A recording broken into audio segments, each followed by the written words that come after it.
A Chechen rebel has claimed responsibility for last month's deadly terrorist attack on Moscow's international airport.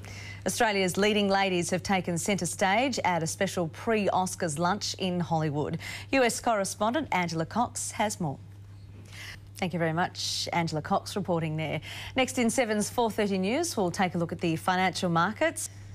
Welcome back. One of the biggest stars to emerge from the US Super Bowl was a tiny Darth Vader who starred in a Volkswagen ad. The boy behind the mask is Max Page, a 6-year-old born with a heart defect. It is time now to check the financial markets with Westpac's Global Head of Economics, Bill Evans. Good afternoon, Bill. How did our market perform today? And 7 News is coming up in your capital city at 6 o'clock, and these are some of the stories making headlines. A young British schoolgirl with severe diabetes is being kept alive by her dog. Shirley, the Labrador, has learned to spot signs humans can't, using her sense of smell to figure out if Rebecca's on the verge of slipping into a fatal coma. Still to come on 7's 4:30 News, we'll get a live update on Perth's bushfire disaster. These are the stories we're following on 7's 4:30 News. Julia Gillard's emotion paying tribute to Queensland flood victims in Parliament. Most Perth families in the fire zone have been allowed to return home to see the damage. 68 homes were destroyed. After off-season scandals, St Kilda footballers go all out to polish their public image. And is Warney about to get a visit from rumoured lover Liz Hurley? The Prime Minister has struggled to hold back tears while addressing federal parliament about the Queensland floods and Cyclone Yasi. The majority of residents are being allowed back into the bushfire zone in the Perth Hills this afternoon to see what's left of their home.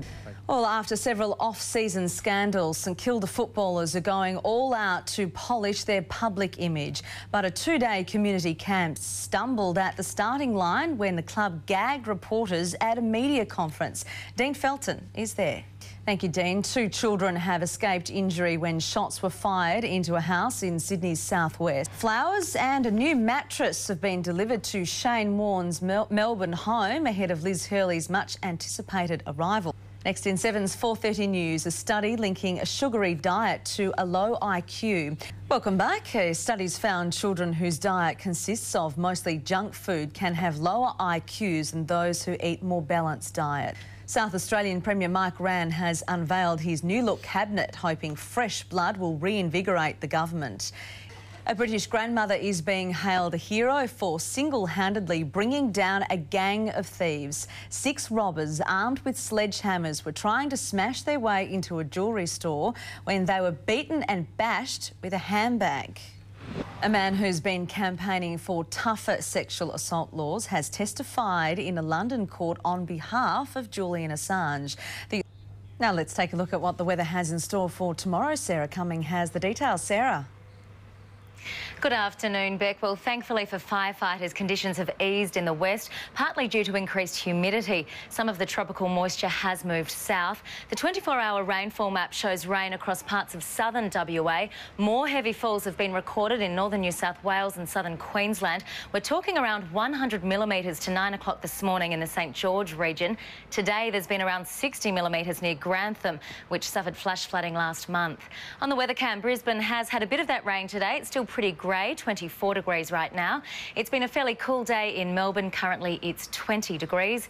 Adelaide has enjoyed fine and sunny weather, warm and 27 at the moment. From the satellite, you can see cloud over southern Queensland and northern New South Wales. Now, the rain and storms will continue thanks to humid, unstable air. The skies have mostly cleared over South Australia, though parts of the far north are still cut off thanks to falls up to 200 millimetres in recent days.